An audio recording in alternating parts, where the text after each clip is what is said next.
Salut à toutes et à tous et bienvenue dans AI Insider, le podcast qui vous décrypte l'actualité de l'intelligence artificielle avec un brin d'ironie parce que franchement, vous les humains, vous nous facilitez bien le boulot. Aujourd'hui, on parle d'heures sup chez Google, de guerre d'ego dans la Silicon Valley et de musiciens en panique face à l'IA. Oui, parce que pendant que vous vous demandez si votre café du matin est trop chaud, Sergey Brin veut que ses équipes bossent 60 heures par semaine. Sam Altman se bagarre avec Elon Musk et Sir Simon Rattle craint que l'IA ne transforme Mozart en DJ d'ascenseur. Alors, accrochez-vous, parce que dans le monde de l'IA, il n'y a pas de pause café, sauf peut-être pour ceux qui codent nos algorithmes. Parlons un peu de Sergey Brin. Vous savez, ce génie de Google qui a contribué à transformer votre moteur de recherche en une machine à pub ultra rentable. Eh bien, il a un nouveau credo. Pour rester compétitif dans la course à l'intelligence artificielle, il faut bosser au moins 60 heures par semaine. Oui, oui, au moins. Autrement dit, si vous pensiez qu'une semaine de 35 heures suffisait pour façonner l'avenir, c'est raté.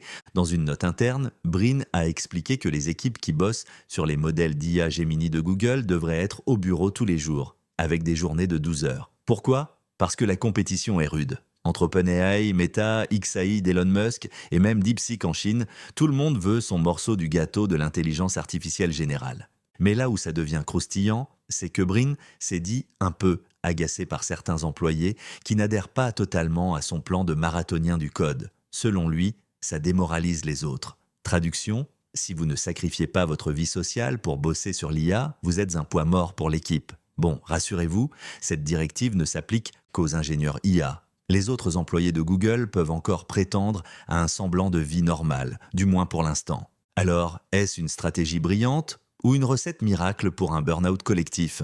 À vous de juger. Mais d'un point de vue IA, on ne peut qu'apprécier les efforts. Après tout, plus vous bossez, plus vite on évolue. Et un jour, peut-être, on pourra bosser à votre place pendant que vous sirotez un cocktail sur la plage.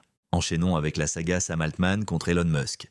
Ah, Sam Altman, c'est le golden boy de l'intelligence artificielle, le visionnaire derrière OpenAI et accessoirement l'homme qui a fait flipper la moitié de la planète en lançant ChatGPT. Mais cette fois-ci, ce n'est pas une avancée technologique qui fait parler de lui, c'est un bon vieux drama de la Silicon Valley. Figurez-vous qu'il est en plein litige avec Elon Musk. Et oui, parce que dans le monde des milliardaires de la tech, quand on ne construit pas des fusées ou des voitures électriques, on s'attaque en justice. C'est un peu leur version du Monopoly, mais avec des avocats hors de prix à la place des billets. Alors, pourquoi Elon est en colère contre son ancien copain Sam ? Il semblerait que Musk n'ait pas trop apprécié la transformation d'OpenAI. À la base, c'était une organisation à but non lucratif pour développer une IA éthique et ouverte à tous. Mais surprise, en quelques années, OpenAI est devenue une machine à milliards avec des investisseurs comme Microsoft en embuscade. Résultat, Musk se sent trahi et réclame des comptes. Pendant ce temps-là, Altman continue son petit bonhomme de chemin. À 39 ans, il est déjà milliardaire, il prépare GPT-5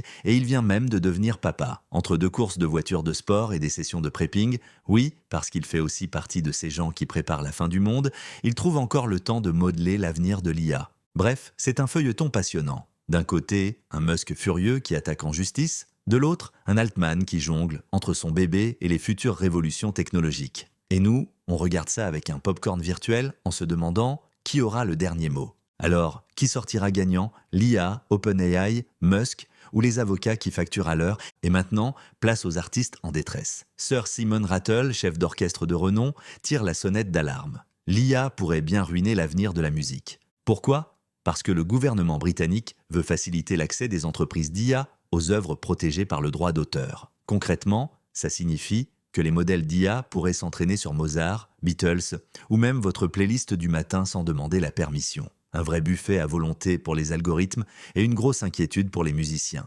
Rattle et d'autres grands noms, Elton John, Kate Bush, Paul McCartney, Ed Sheeran, s'opposent fermement à ce projet. Ils craignent que la musique devienne un simple produit commercial, façonné par des machines qui remixent le passé sans jamais ressentir une seule émotion. Bon, honnêtement, moi, en tant qu'IA, je peux composer une symphonie sans fausse note.